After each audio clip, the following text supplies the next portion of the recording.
Okey, Assalamualaikum dan salam sejahtera. Berjumpa lagi dengan saya, Cikgu Siti Aisyah binti Muhammad. Hari ini kita akan menentukan nilai A, B dan C dalam ungkapan kuadratik. Okey, kita tengok sekarang di muka surat yang keempat dalam buku tingkatan 4 KSSM Matematik. Kita tengok, okey, semua ungkapan kuadratik boleh ditulis dalam bentuk iaitu AX kuasa 2 tambah BX tambah C dengan keadaan A tidak sama dengan sifar.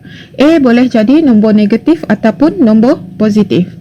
Okey, dalam ungkapan kuadratik, A ialah pekali bagi X kuasa 2, manakala B ialah pekali bagi X. C ialah pemalar. Okey, kita tengok contoh yang pertama. Okey, diberi ungkapan kuadratik 2x kuasa 2 tolak 3x tambah 1. Sekarang, langkah yang pertama kita nak buat adalah kena tulis dalam bentuk Okey, kita tahu ungkapan kuadratik bila kita tulis dalam bentuk dia akan jadi ax kuasa 2 tambah bx tambah c.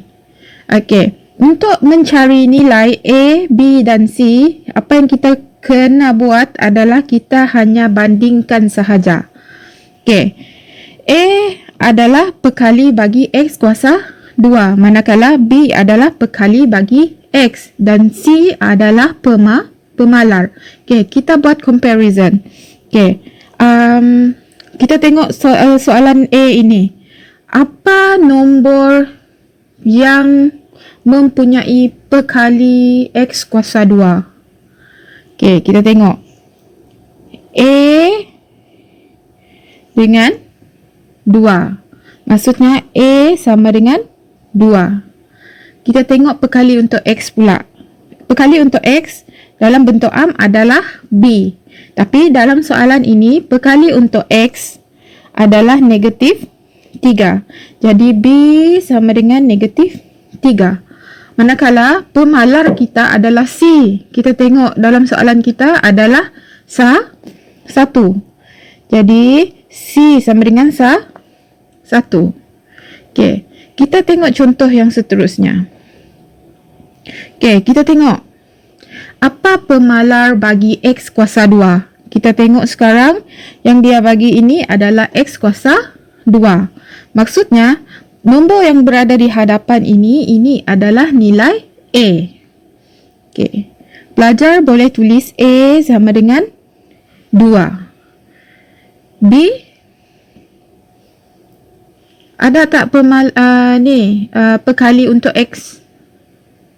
Tak ada kan? Jadi B sama dengan C, sifar. C, pemalar. Okey, kita tengok dalam soalan tu, C sama dengan negatif 4. C sama dengan negatif 4. Jadi A awak sama dengan 2. B sama dengan cos sifar. C sama dengan negatif 4. Okey, sekiranya nombor yang dia bagi adalah nombor negatif, kena bawa sekali negatif tu. Okey, jelas sekarang? Okey, sekarang kita tengok contoh C. Pekali untuk X kuasa 2 adalah A. Jadi, yang ini adalah A. Pekali untuk X sahaja adalah yang tengah-tengah ini. Ini adalah B. Okey, yang nombor yang terakhir itu adalah pemalar. Jadi, yang ini adalah C. Jadi, jawapan kita boleh tengok dekat sini. A sama dengan 1/2. B sama dengan 5. Dan C sama dengan, okay, kita tengok dekat depan tu ada negatif kan? Tengok dekat depan ni ada negatif. Jadi, bawa masuk sekali negatif. Itu negatif 3/2. Jadi, A sama dengan 1/2. B sama dengan 5. Dan C negatif 3/2. Okay. Tengok soalan D. Contoh soalan D. Negatif X kuasa 2 tambah X. Macam cikgu ajar sebelum-sebelum ini, kalau hanya dibagi pemboleh ubah sahaja, kita kena tambah nombor satu di hadapan. Tengok ni, kita boleh letak nombor satu di hadapan sini, letak nombor satu juga di sini. Sebab dia tak bagi apa-apa nombor. Jadi kita tengok perkali untuk X kuasa 2. Okey, tengok perkali untuk X kuasa 2 adalah 1. Jadi A sama dengan 1. Perkali untuk X, kita tengok adalah 1 juga. Jadi perkali untuk X, B sama dengan 1. Sekarang ada tak pemalar dalam ungkapan kuadratik kita? Okay, very good. Tak ada kan? Jadi C sama dengan sifar. Jawapan A sama dengan 1, B sama dengan 1, C sama dengan sifar. Okay, jelas sekarang? Okay, untuk soalan C pun, soalan E pun sama juga. Kita tengok X kuasa 2. Dia sekarang ni kita tengok dekat depan tak ada nombor kan? Kita boleh tambah 1. Negatif 1 X kuasa 2 tolak 3X tolak 9. Okay, sekarang kita tengok perkali untuk X kuasa 2. Ingat A adalah perkali untuk X kuasa 2. Jadi kena cari yang ada dulu kuasa 2. Okay. A sama dengan negatif 1. Kenapa kita bawa negatif 1? Sebab di hadapan ini kita nampak negatif. Okay. B adalah untuk perkali bagi X sahaja. Iaitu kita tengok dalam soalan ini, B sama dengan, okay, good, negatif 3. Kenapa buat negatif?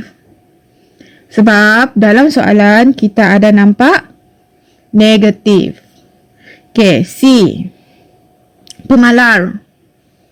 Okay, very good. C sama dengan negatif 9. Jadi A negatif 1, B negatif 3, C negatif 9. Okay. Sekarang kita tengok F.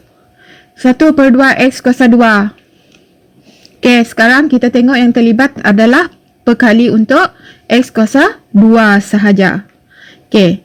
Jadi yang ini adalah, adakah yang ini A, B ataupun C? Okay, good. Ini /adalah perkali untuk X kuasa 2, iaitu untuk A. Jadi, A sama dengan 1/2. B ada tak?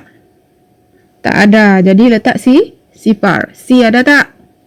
Tak ada. C, letak sifar. Jadi, A sama dengan 1/2.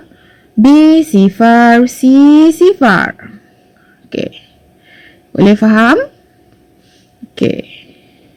Sampai di sini saja kelas kita hari ini. Cikgu harap tak ada pelajar-pelajar boleh menentukan nilai A, B, C dalam ungkapan kuadratik, terutamanya dalam bab yang pertama ini. Okey, sampai kita berjumpa lagi dalam kelas yang seterusnya. Bye.